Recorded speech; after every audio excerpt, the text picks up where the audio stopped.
করতে পারে। সেখানে সূর্যের তীব্রতা বাড়তে থাকে, তাই পরিবার তাদের মাথা কাপড় দিয়ে ঢেকে রাখে। বেনের মাথা ঘুরতে শুরু করে। ঠিক তখন তারা কিছু পুরনো চেয়ার খুঁজে পায় এবং জুলিয়া ক্যাসির সঙ্গে মিলে তা দিয়ে একটি অস্থায়ী আশ্রয় তৈরি করে। জুলিয়া বেনকে ইঞ্জেকশন দেয় এবং ঠিক করে তারা রাতটা সেই আশ্রয়ে কাটাবে। পরের দিন সকালে জুলিয়া একটি অদ্ভুত শব্দ শুনে জেগে ওঠে।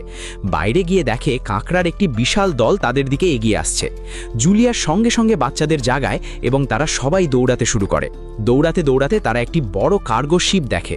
সেখানে 3 জন সদস্য বেঁচে আছে।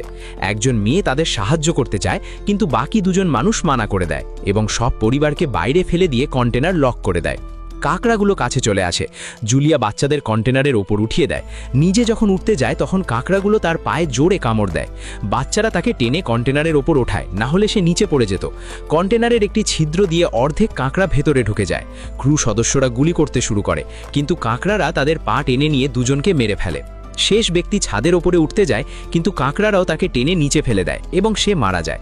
জুলিয়া তার ক্ষতের ওপর ব্যান্ডেজ বাঁধে এবং অজ্ঞান হয়ে যায়।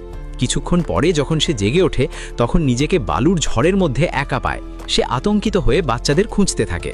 সে একটি মৃত মেয়ের থেকে অস্ত্র তুলে ধরে এবং জোরে জোরে চিৎকার করে। ক্যাসি তার চিৎকার শুনে ফিরে আসে এবং বলে যে সে আর বেন সাহায্য খুঁজতে গিয়েছিল, কিন্তু কোনো লোক খুঁজে পায়নি। এরপর তারা দুজনেই বেনের সঙ্গে মিলিত হয়, যেখানে একটি খোলা কন্টেনার পাওয়া যায়, যেখানে তারা ঝড় শেষ না হওয়া পর্যন্ত থাকতে পারে। জুলিয়া টমের লাইটার বের করে এবং তার ক্ষতকে আগুন দিয়ে বন্ধ করে, যা খুবই যন্ত্রণাদায়ক হয়। ঝড় থামার পরে তারা আরেকটি কন্টেনার খুঁজে পায়, যেখানে প্রচুর পানির বোতল ছিল। মৃতদেহ চেক করার সময় তারা একটি রেডিও এবং একটি বন্দুকও পায়।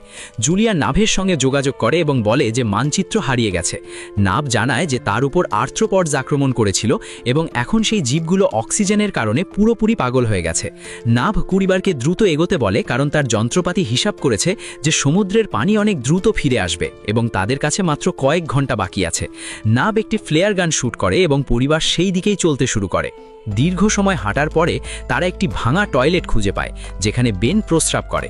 এরপর তারা শেষমেশ সাবমেরিনটি কাছাকাছি দেখে, কিন্তু সেখানে পৌঁছতে তাদের একটি বড় পাথরের পথ পার হতে হবে।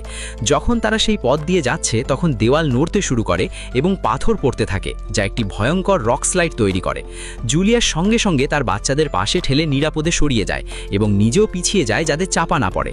এবার একটি পাথরের প্রাচীর তাদের মাঝে চলে আসে। জুলিয়া বাচ্চাদের বলে যে তারা যেন তাকে রেখেই চলে যায়, কিন্তু ক্যাসি মানতে চায় না এবং জোর দিয়ে বলে যে তার মাকে অবশ্যই চেষ্টা করতে হবে। অনেক তর্ক বিতর্কের পর জুলিয়া প্রতিশ্রুতি দেয় যে পরে সে তাদের খুঁজে নেবে। বাধ্য হয়ে ক্যাসি তার ভাইকে টেনে সামনে নিয়ে যায়। বাচ্চারা পাথরের পথ দিয়ে চড়তে চড়তে সাবমেরিনের দিকে এগোতে থাকে, কিন্তু সেখানে পৌঁছে তারা দেখে নাভ বাইরে রক্তাক্ত হয়ে পড়ে আছে।